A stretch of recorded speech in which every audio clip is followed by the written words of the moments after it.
Morning friends. आज हम बात करेंगे नक्स वोमिका की कॉन्स्टिपेशन की। नक्स वोमिका एक बिजनेसमैन है, डिबॉचर है, हाइपोकॉन्ड्रियकल है, जिसको सेहत की बहुत ज़्यादा चिंता रहती है। पेट के साथ रिलेटेड बहुत सारे रूब्रिक्स हैं।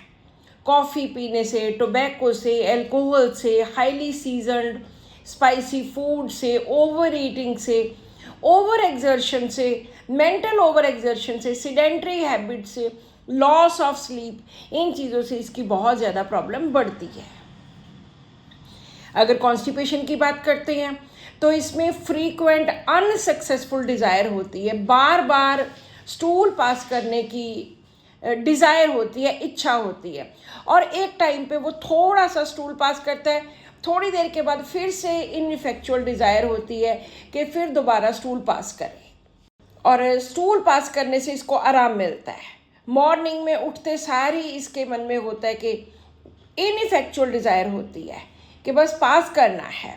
इसमें बहुत सारे सिंगुलर रूब्रिक्स और बहुत सारे इम्पॉर्टेंट रूब्रिक्स हैं जिनकी हम बात करेंगे। अगर बच्चों में कॉन्स्टिपेशन है, उनमें भी नक्स वोमिका टॉप पे है। न्यू बॉर्न जो बच्चे होते हैं उनमें भी नक्स वोमिका टॉप पे है। कॉफ़ी पीने के बाद अगर कॉन्स्टिपेशन होती है तो भी नक्स वोमिका है।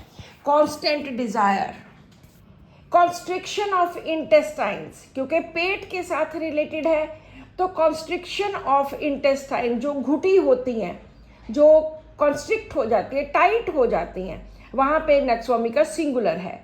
डिलीवरी के बाद बेबी हुआ है, उसके बाद बच्चों में डेंटिशन के दौरान नक्स वोमिका मेडिसिन है कॉन्स्टिपेशन की।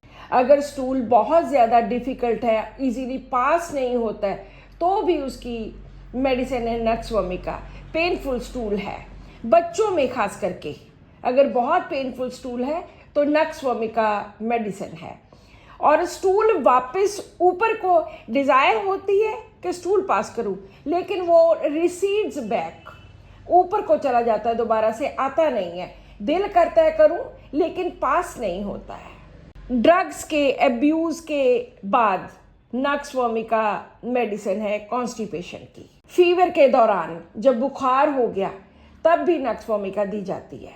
इनइफेक्चुअल अर्जिंग एंड स्ट्रेनिंग के हो ही जा रही है, इच्छा हो ही जा रही है, स्ट्रेन कर ही जा रहा है पेशेंट स्टूल पास करने की, वहाँ पर भी नक्स वोमिका है।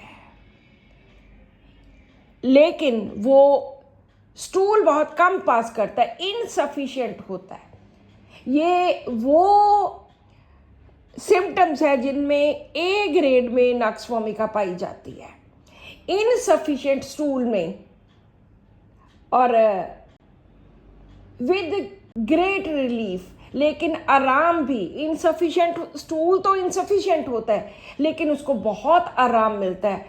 सिंगुलर नक्स वोमिका है but with great relief. Periods के आने से पहले और दौरान वहाँ पर भी नक्स वोमिका है। अगर हम ओल्ड पीपल की बात करें, बूढ़े बुजुर्गों की बात करें, उनकी भी ये बेस्ट मेडिसिन है कॉन्स्टिपेशन की। और इसमें बहुत ज़्यादा पेनफुल स्टूल होता है, जहाँ पर इर्रेगुलर पेरिस्टाल्टिक एक्शन है। इंटेस्टाइन में पेरिस्टाल्टिक एक्शन इर्रेगुलर होने की वजह से नक्स वोमिका होती है। और कल हमने किया था ओपियम, जिसमें लैक ऑफ पेरिस्टाल्टिक एक्शन है, उसमें है ही नहीं है, बिल्कुल भी मूवमेंट नहीं है। तो इसमें इर्रेगुलर पेरिस्टाल्टिक एक्शन है इंटेस्टाइन्स का नक्स वोमिका में। पोर्टल स्टेटस, उसकी वजह से सीडेंट्री हैबिट्स फ्रॉम, ज़्यादा टाइम बैठकर काम करने से, तो वहाँ पर भी नक्स वोमिका है।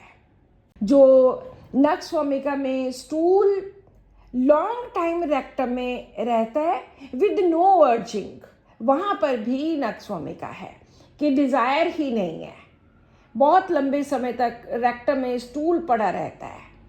और अगर कांस्टेंट अर्ज है, वहाँ पर भी नक्स वोमिका है। गुस्सा आ गया, नाराज़गी हो गई, वहाँ पर भी वैक्सेशन आफ्टर के बाद नक्सवमिका मेडिसिन है। सो इस तरह से नक्सवमिका में बहुत सारे ऐसे रूब्रिक्स हैं, ऐसे रीजंस हैं जिनको देखकर हम नक्सवमिका दे सकते हैं। आज की वीडियो का क्वेश्चन है कि नक्सवमिका के 2 रूब्रिक्स लिखिए कॉन्स्टिपेशन के साथ रिलेटेड। कल हम किसी और मेडिसिन की कॉन्स्टिपेशन की बात करेंगे। Thank you.